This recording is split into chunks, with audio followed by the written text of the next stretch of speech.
Hello everyone, I'm Dr. Praveen Bhatia, director Bhatia Dento Pulse Janakpuri New Delhi. एक senior dentist होने के नाते मैं आपको अलग अलग डेंटल विषयों पर जानकारियां देता रहता हूं। आज एक बहुत कॉमन सी बात करूंगा कि common terms a dentist use in his office और clinic and while interacting a patient, यानी एक डेंटिस्ट क्या ऐसे वर्ड्स यूज़ करता है एक पेशेंट से बात करते हुए। कभी कभी हमें समझ नहीं आती कि डॉक्टर उसके असिस्टेंट के साथ या अपने जूनियर के साथ क्या बातें कर रहा है। मैं आज वो टर्म्स आपके साथ ब्रॉडली डिस्कस करना चाहता हूँ।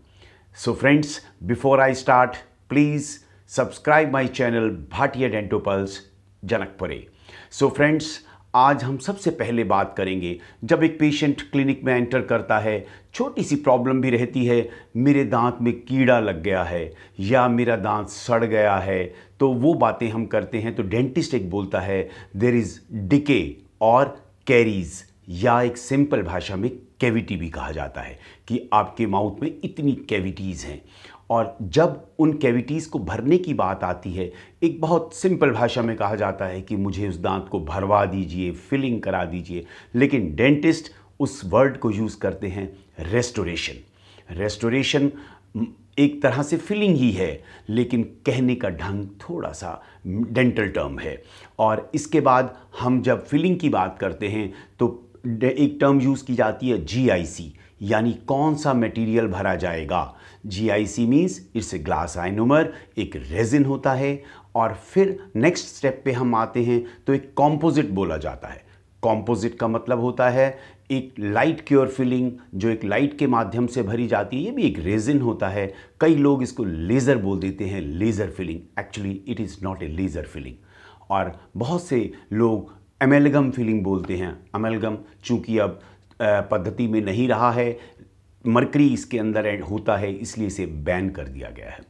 जब फिलिंग्स की बात ख़त्म करते हैं तो नेक्स्ट स्टेप पे आता है ब्रिजिंग।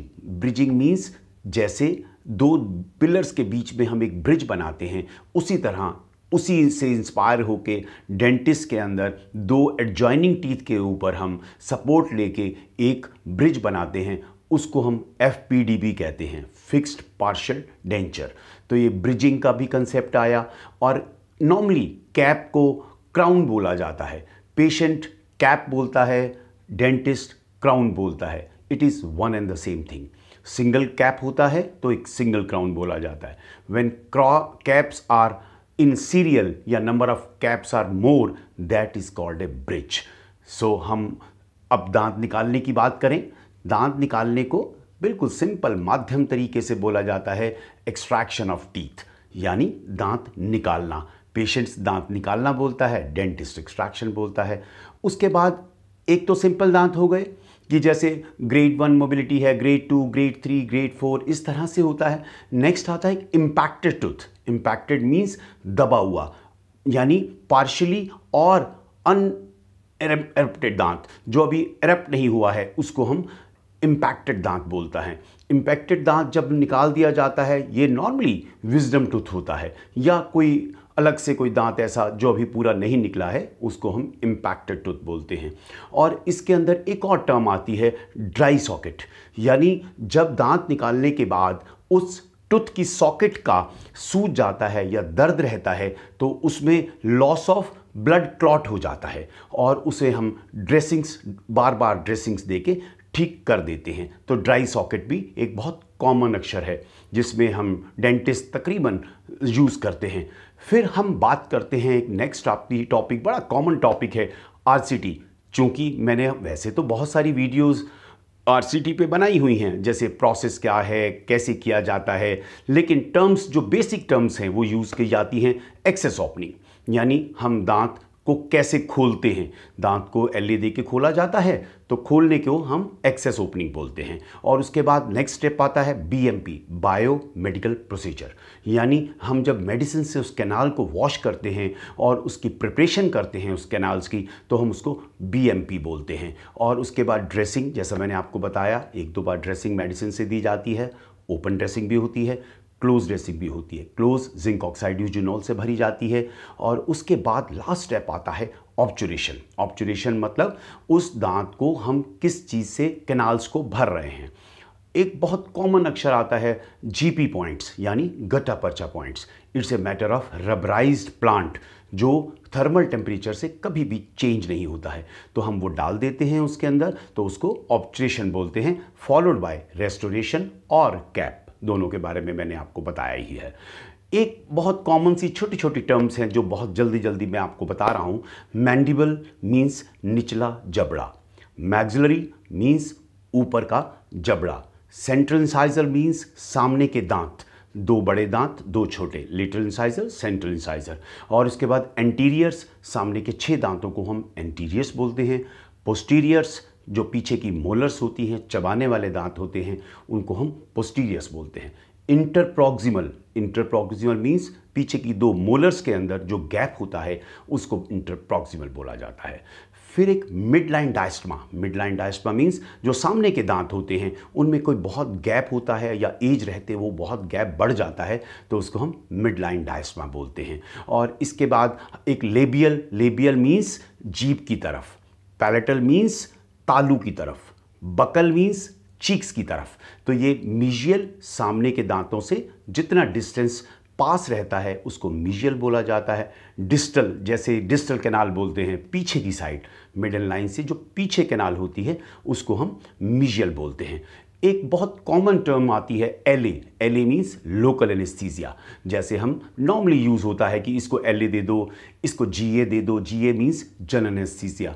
हम कभी कभी बात करते हैं, जैसे बच्चों के दांत निकालते हैं तो टॉपिकल देते हैं। टॉपिकल मतलब एक स्प्रेज आते हैं या एक आप कहें कि एक जेल आती है, उसको हम ऊपर स्किन पे लगा देते हैं, दैट इज़ कॉल्ड टॉपिकल। और फिर एक रीजनल एनेस्थीसिया, वो भी इसी तरह एक पार्ट है, इंफ्राऑर्बिटल, इस तरह के वो हैं। नॉर्मली लोग जब दांत की क्लीनिंग कराने जाते हैं तो ये बोलते हैं कि हमें दांतों की सफाई करानी है। हम उसको टेक्निकली या डेंटल टर्म्स में स्केलिंग बोलते हैं। स्केलिंग में जो मैल जमा होता है उसको हम कैलकुलस या टार्टर भी बोलते हैं। It is basically A thick film of bacterias. Plaque एक बैक्टीरियस की फॉर्म है, जो टर्म है, और उसके बाद जो प्लाक बहुत हार्डन हो जाता है और टफ हो जाता है, एक पत्थर की तरह जो दांत के अंदर की सतह पे जम जाते हैं, उसको हम कैलकुलस या टार्टर बोलते हैं। और एक दांत होते हैं, दांत मुझे सफ़ेद कराने, सफ़ेद का मतलब हमारी भाषा में ब्लीचिंग बोला जाता है। किसी भी रंग को उड़ा देना is bleaching. Scaling and bleaching दो डिफरेंट टर्म्स हैं। एक बहुत इंपॉर्टेंट टर्म्स होती हैं, जैसे सूचर्स बोलते हैं। सूचर्स मीन्स टांके लगाना या स्टिचेस लगाना, तो इसको सूचर्स बोला जाता है। और एक स्प्लिंट होता है, जैसे एक मजबूत दांतों के सहारे दूसरा दांत को मजबूत कर दिया जाता है, जैसे सहारा लेकर उसको जोड़ना, दैट इज कॉल्ड स्प्लिंट। एक extra oral swelling, extra oral जब आपके स्वेलिंग बाहर दांत से, गम से, चीक से दिखाई देनी शुरू हो जाती है, वो एक्स्ट्रा ओरल स्वेलिंग होती है। एक एब्सेस होता है, जो एक बहुत छोटा सा छाला सा या फोड़ा सा बन जाता है दांत के जस्ट ऊपर, उसको एब्सेस बोला जाता है। एक इंट्राओरल स्वेलिंग होती है जो माउथ के अंदर होती है, बाहर दिखाई नहीं देती, वो एक डेंटिस्ट पता लगा लेता है। जिंजाइवा मसूड़े को बोला जाता है। जिंजीवाइटिस मसूड़े की सूजन को बोला जाता है। एक डेसिडियस दांत, अक्सर बात करते हैं डेंटिस्ट आपस में, that is called milky teeth, दूध के दांत भी बोला जाता है। तो ये सब टर्म्स थी जो मैंने आपको बताई। एक लास्ट बहुत छोटी सी टर्म है लेकिन बहुत महत्वपूर्ण है। एक जब कैंसर का कोई पेशेंट हमारे पास आता है, ओरल कैंसर का, तो हम एक बायोप्सी करते हैं। बायोप्सी का मतलब होता है एक चंक लेके आप उसको लैब में भेजते हैं, उसमें चेक करते हैं, तो 2 तरह की फाइंडिंग्स आती हैं, बिनाइन और मेलिग्नेंसी। बिनाइन जिसकी ग्रोथ तो है लेकिन वो बढ़ नहीं रही है, दैट इज कैंसर का एक रूप है लेकिन वो एक्सपैंड नहीं हो रहा है। मेलिग्नेंसी यानी ये बहुत ज़्यादा और बहुत जल्दी जल्दी वो बढ़ रहा है, कैंसर के रूप को बढ़ा रहा है, तो वो मेलिग्नेंसी होती है। और एक इम्प्लांट, इम्प्लांट मीन्स दांत के अंदर, एक बोन के अंदर एक स्क्रू लगाना टाइटेनियम का, तो उसको इम्प्लांट बोलते हैं। कई लोग ट्रांसप्लांटेशन बोल देते हैं, कोई कुछ बोलता है। और जो इम्प्लांट के ऊपर दांत लगता है उसको हम प्रोस्थेसिस बोलते हैं। तो फ्रेंड्स, ये बहुत सी टर्म्स हैं, बहुत सी छूट गई होंगी, लेकिन मैंने कोशिश की कि बहुत सारी टर्म्स आपको मैं बताऊं और आप पूरी वीडियो अंत तक ज़रूर देखें।